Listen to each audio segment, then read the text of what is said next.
Assalamualaikum, hai semuanya. Bismillahirrahmanirrahim. Hai, aku Gina dan this is my first video.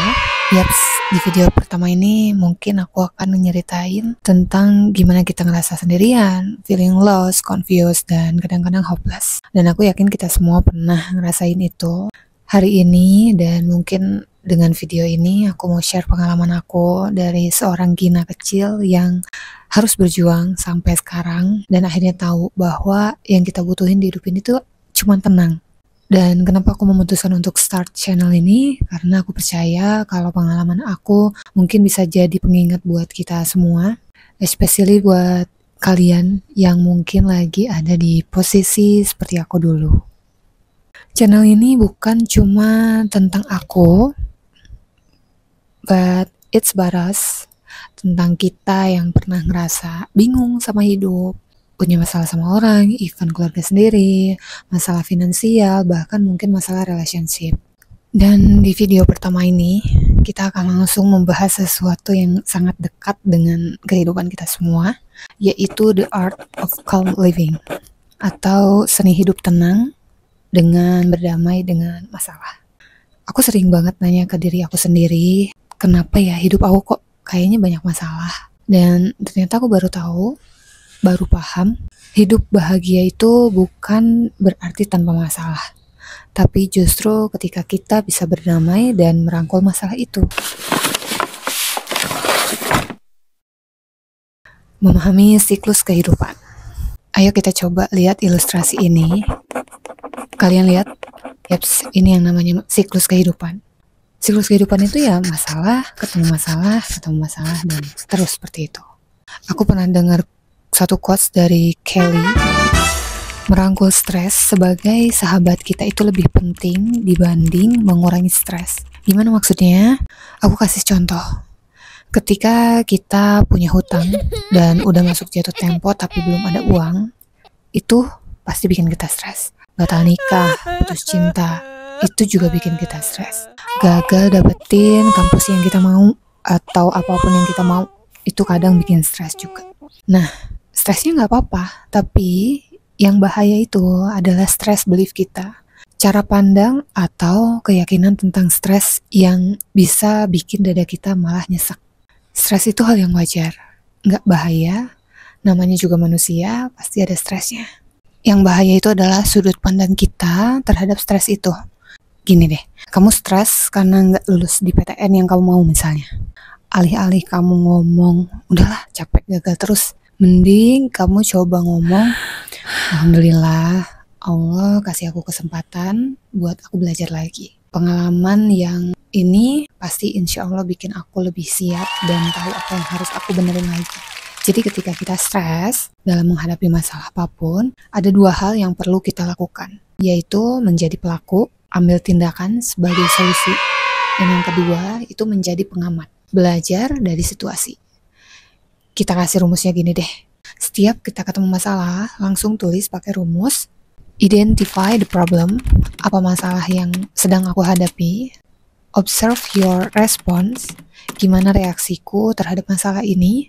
And choose your action, apa yang bisa aku lakukan sebagai langkah solusi. Nah, kalau kita udah fokus sama solusi, selanjutnya kita belajar gimana sikap kita dalam menghadapi masalah.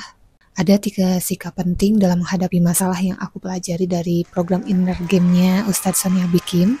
Apa aja itu? Yang pertama, fokus pada apa yang bisa kita kontrol. Kayak contohnya kalau kita makan di restoran, ternyata pas kita datang tuh agak kotor restorannya. Jangan malah stres dengan kebersihan tempat yang gak bisa kita kontrol.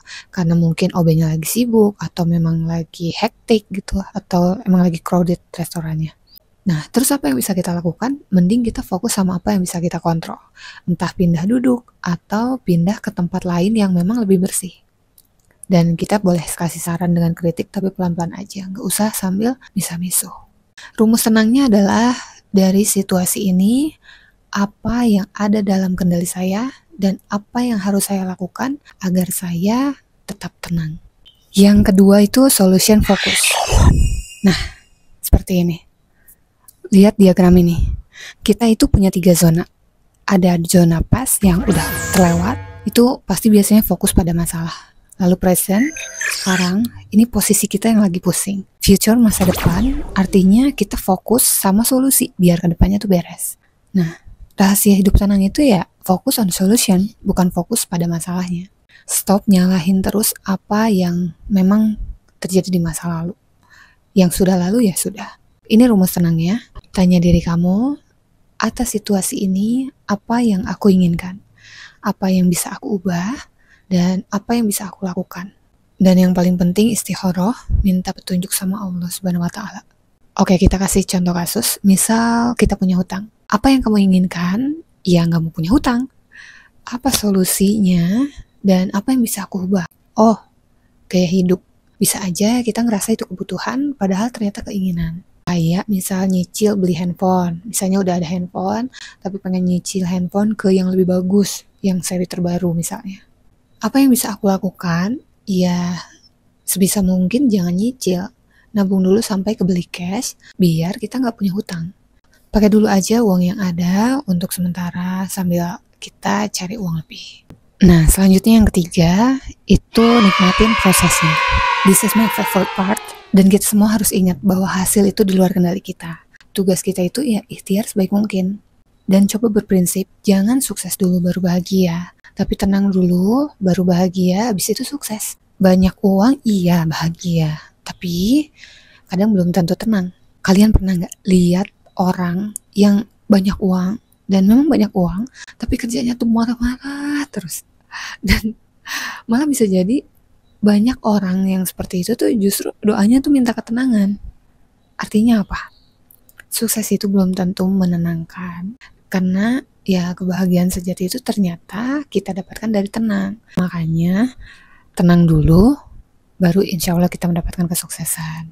Jadi walaupun belum ada hasilnya, kita masih tetap tenang. Dengan tenang dan pasrah sama Allah, kita justru juga akan enjoy menghadapi segala bentuk masalah apapun. Karena sejatinya hidup kita itu kan emang masalah semua. Even solusi yang kita bikin pun itu tuh bisa jadi masalah baru. Karena setiap hal yang bisa kita ambil atau pilih itu juga pasti ada resikonya. Yang perlu diingat lagi, dan reminder juga buat diri aku sendiri, kita nggak bisa bebas dari masalah. Tapi kita bebas untuk memilih gimana cara kita menyikapinya. Dan yang mesti kita ingat ketika menghadapi masalah adalah setiap masalah itu adalah kesempatan buat kita dapat pelajaran. Fokus pada solusi, bukan pada masalahnya. Yang paling penting bukan hasilnya, tapi prosesnya. Kita nggak bisa ngubah situasi, tapi kita bisa memilih bagaimana menanggapi situasi itu. Satu lagi, Allah tidak akan memberikan ujian di luar batas kemampuan kita. Ini adalah janji Allah yang tertulis di dalam Al-Quran, surat Al-Baqarah ayat 286. La yukallifullahu nafsan illa wus'aha. Allah tidak membebani seseorang, melainkan sesuai dengan kesanggupannya. Ketika kita merasa ujian kita terlalu berat, pokoknya harus ingat Allah lebih tahu kapasitas kamu, kapasitas kita daripada diri kita sendiri. Ujian itu adalah bukti Allah percaya sama kemampuan kita. Insya Allah pasti ada hikmah dan pembelajaran di setiap prosesnya. Dan selalu ingat bahwa kita nggak sendiri. Allah selalu bersama orang-orang yang sabar. Ada juga hadis riwayat Tirmizi, besarnya pahala sesuai dengan besarnya ujian. Dan sesungguhnya bila Allah mencintai suatu kaum, maka dia akan menguji mereka. Jadi insya Allah ketika kita ngerasa ujian kita berat banget, itu bukan karena Allah membenci kita, tapi justru karena Allah sayang sama kita. Barakallahu fiik. Assalamualaikum warahmatullahi wabarakatuh.